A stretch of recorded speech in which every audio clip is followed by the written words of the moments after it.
नमस्कार मित्रांनो, Arya academy YouTube चॅनलवर सर्वांचं स्वागत आहे.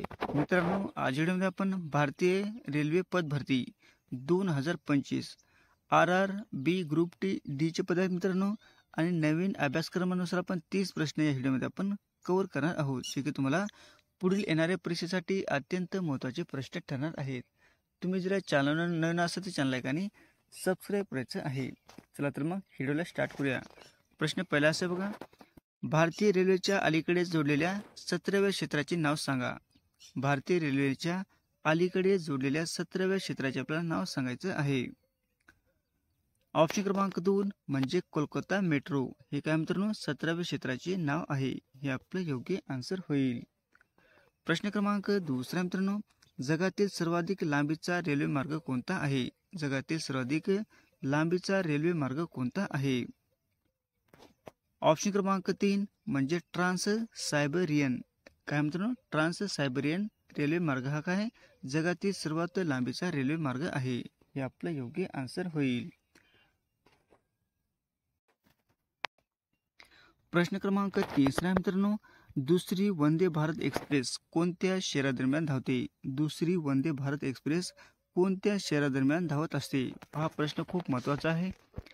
ऑप्शन क्रमांक 2 म्हणजे नवी दिल्ली ते कटारा या शहरादरम्यान धावत असते. हे आपलं योग्य आन्सर होईल.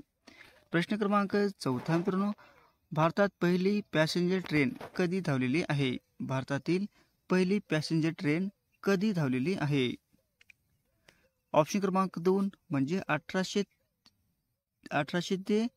1853 साली ही भारतातील पहिली पॅसेंजर ट्रेन ही धावलेली आहे. कधी धावलेली आहे मित्रांनो 1853 साली. हे आपलं योग्य आन्सर होईल.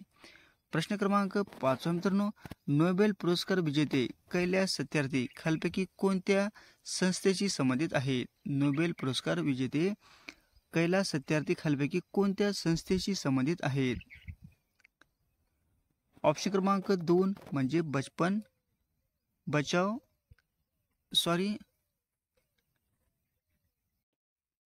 ऑप्शन क्रमांक 2 आहे मित्रांनो बचपन बचाव आंदोलन यांच्याशी संबंधित म्हणजे कैलास सत्यार्थी आहेत.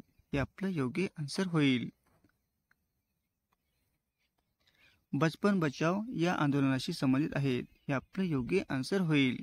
प्रश्न क्रमांक 6 मित्रांनो, न्यूटनच्या गतीच्या पहिल्या नियमाचे दुसरे नाव काय आहे. न्यूटनच्या गतीच्या पहिल्या नियमाचे दुसरे नाव आपल्याला सांगायचे आहे. ऑप्शन क्रमांक 4 म्हणजे जडत्वाचा कायदा. काय मित्रांनो जडत्वाचा कायदा. हे आपलं योग्य आन्सर होईल. प्रश्न क्रमांक 7 मित्रांनो, BHEL चे सविस्तरित रूप काय आहे. BHEL चे विस्तरित रूप आपल्याला सांगायचे आहे. ऑप्शन क्रमांक 1 म्हणजे भारत हेवी इलेक्ट्रिकल्स लिमिटेड. काय मित्रांनो भारत हेवी इलेक्ट्रिकल्स लिमिटेड. हे काय मित्रांनो BHEL चे विस्तरित रूप आहे. हे आपलं योग्य आन्सर होईल. प्रश्न क्रमांक 8 मित्रांनो, संगणकात डेटा कोणत्या स्वरूपामध्ये साठवला जातो. संगणकात डेटा कोणत्या स्वरूपामध्ये हा साठवला जातो. ऑप्शन क्रमांक 3 म्हणजे बायनरी मध्ये साठवला जातो. हे आपलं योग्य आन्सर होईल. प्रश्न क्रमांक 9 मित्रांनो, पोखरण अणु चाचणी 2 चे सांकेतिक नाव आपला काय आहे ते सांगायचे आहे. पोखरण अणु चाचणी 2 चे सांकेतिक नाव आपल्याला सांगायचे आहे. ऑप्शन क्रमांक 1 म्हणजे ऑपरेशन शक्ती. काय मित्रांनो ऑपरेशन शक्ती. हे आपलं योग्य आन्सर होईल. प्रश्न क्रमांक 10 मित्रांनो, सांची स्तूप कोणी बांधलेला आहे. सांची स्तूप हा कोणी बांधलेला आहे. प्रश्न खूप महत्त्वाचा मित्रांनो. ऑप्शन क्रमांक 2 म्हणजे अशोक यांनी सांची स्तूप हे बांधलेला आहे. हे आपलं योग्य आन्सर होईल. प्रश्न क्रमांक 11 मित्रांनो, तमस ही प्रसिद्ध हिंदी कादंबरी कोणी लिहिलेली आहे. तमस ही प्रसिद्ध हिंदी कादंबरी कोणी लिहिलेली आहे. प्रश्न खूप महत्त्वाचा मित्रांनो. ऑप्शन क्रमांक 2 म्हणजे भीष्म साहनी यांनी तमस ही कादंबरी म्हणजे हिंदी कादंबरी लिहिलेली आहे. हे आपलं योग्य आन्सर होईल. प्रश्न क्रमांक 12 मित्रांनो, RTI कायदा कधीपासून लागू झालेला आहे. RTI हा कायदा कधीपासून लागू झालेला आहे. ऑप्शन क्रमांक 1 म्हणजे ऑक्टोबर 2005 पासून RTI कायदा हा लागू झालेला आहे. कधीपासून मित्रांनो? ऑक्टोबर 2005 पासून. हे आपले योग्य आन्सर होईल. प्रश्न क्रमांक 13 मित्रांनो, जावा प्रोग्राम भाषेचा शोध डॅश डॅश यांनी लावलेला आहे.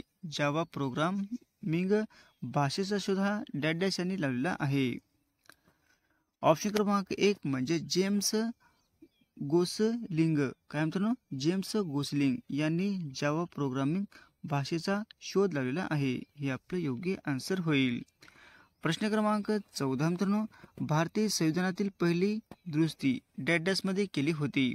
भारतीय संविधानातील पहिली दुरुस्ती डॅश डॅशमध्ये केली होती. ऑप्शन क्रमांक 2 म्हणजे 1951 साली ही केली होती. हे आपले योग्य आन्सर होईल. प्रश्न क्रमांक 15 मित्रांनो, भारताने पहिल्यांदा कोणत्या वर्षी ऑलिम्पिक स्पर्धेमध्ये भाग घेतला होता. भारताने पहिल्यांदा कोणत्या वर्षी ऑलिम्पिक स्पर्धेमध्ये भाग घेतला होता.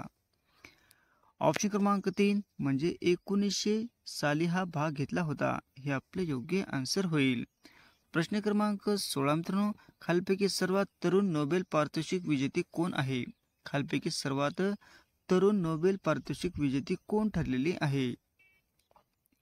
ऑप्शन क्रमांक 1 म्हणजे मलाला युसुफझाई. काय मित्रांनो? मलाला युसुफझाई ही काय मित्रांनो सर्वात तरुण नोबेल पारितोषिक विजेती ठरलेली आहे. हे आपले योग्य आन्सर होईल. प्रश्न क्रमांक 17 मित्रांनो, सुकन्या समृद्धी योजना कोणी सुरू केलेली आहे. सुकन्या समृद्धी योजना ही कोणी सुरू केलेली योजना आहे. ऑप्शन क्रमांक 3 म्हणजे नरेंद्र मोदी यांनी सुकन्या समृद्धी ही योजना सुरू केलेली आहे. हे आपले योग्य आन्सर होईल. प्रश्न क्रमांक 18 मित्रांनो, भारतातील सर्वात मोठे बॉक्साईट उत्पादन राज्य कोणते आहे. भारतातील सर्वात मोठे बॉक्साईट उत्पादन राज्य कोणते ठरलेले आहे. ऑप्शन क्रमांक 2 म्हणजे ओडिसा. हे आपले योग्य आन्सर होईल. प्रश्न क्रमांक 19 मित्रांनो, संयुक्त राष्ट्र परिषदेत किती स्थायी सदस्य आहेत. संयुक्त राष्ट्र परिषदेमध्ये किती स्थायी सदस्य आहेत. ऑप्शन क्रमांक 2 म्हणजे 10 सदस्य हे स्थायी सदस्य आहेत. हे आपले योग्य आन्सर होईल. प्रश्न क्रमांक 20 मित्रांनो, सरदार सरोवर धरण कोणत्या नदीवर बांधलेले आहे. सरदार सरोवर धरण हे कोणत्या नदीवर बांधलेले धरण आहे. ऑप्शन क्रमांक 1 म्हणजे नर्मदा नदीवर हे सरदार सरोवर धरण म्हणजे बांधलेले आहे. हे आपले योग्य आन्सर होईल. प्रश्न क्रमांक 21 मित्रांनो, सायमन कमिशन भारतात कधी आले होते. सायमन कमिशन भारतामध्ये कधी आले होते. ऑप्शन क्रमांक 2 म्हणजे 1928 साली हे सायमन कमिशन भारतामध्ये आले होते. हे आपले योग्य आन्सर होईल. प्रश्न क्रमांक 22 मित्रांनो, गांधी सागर धरण कोणत्या राज्यामध्ये आहे. गांधी सागर धरण हे कोणत्या राज्यामध्ये आहे. ऑप्शन क्रमांक 4 म्हणजे मध्य प्रदेश या राज्यामध्ये गांधी सागर हे धरण आहे. हे आपले योग्य आन्सर होईल. प्रश्न क्रमांक 23 मित्रांनो, राजा रवि वर्मा हे प्रसिद्ध डॅश होते. राजा रवि वर्मा हे डॅश प्रसिद्ध होते. ऑप्शन क्रमांक 3 म्हणजे चित्रकलासाठी ते प्रसिद्ध होते. कोण होते मित्रांनो. राजा रवि वर्मा. हे आपले योग्य आन्सर होईल. प्रश्न क्रमांक 24 मित्रांनो, पहिल्या पंचवार्षिक योजनेचा मुख्य केंद्रबिंदू डॅश होता. पहिल्या पंचवार्षिक योजनेचा मुख्य केंद्रबिंदू हा डॅश होता. ऑप्शन क्रमांक 3 म्हणजे कृषी क्षेत्र हा काय होता केंद्रबिंदू होता. हे आपले योग्य आन्सर होईल. प्रश्न क्रमांक 25 मित्रांनो, भारतातील पहिले उच्च न्यायालयाची स्थापना डॅश मध्ये स्थापना झालेली आहे. भारतातील पहिले उच्च न्यायालयाची स्थापना डॅश मध्ये म्हणजे कधी झालेली आहे. म्हणजे कोणत्या ठिकाणी झालेली आहे मित्रांनो असा प्रश्न आहे. ऑप्शन क्रमांक 3 म्हणजे कोलकाता या ठिकाणी झालेली आहे. हे आपले योग्य आन्सर होईल. प्रश्न क्रमांक 26 मित्रांनो, युनिसेफचे मुख्यालय कोठे आहे. युनिसेफचे मुख्यालय हे कोणत्या ठिकाणी आहे. ऑप्शन क्रमांक 3 म्हणजे न्यूयॉर्क या ठिकाणी आहे. हे आपले योग्य आन्सर होईल. प्रश्न क्रमांक 27 मित्रांनो, दुसरा शब्द पहिल्या शब्दाशी संबंधित आहे तसाच तिसऱ्या शब्दाशी संबंधित असलेला पर्याय आपला निवडायचा आहे.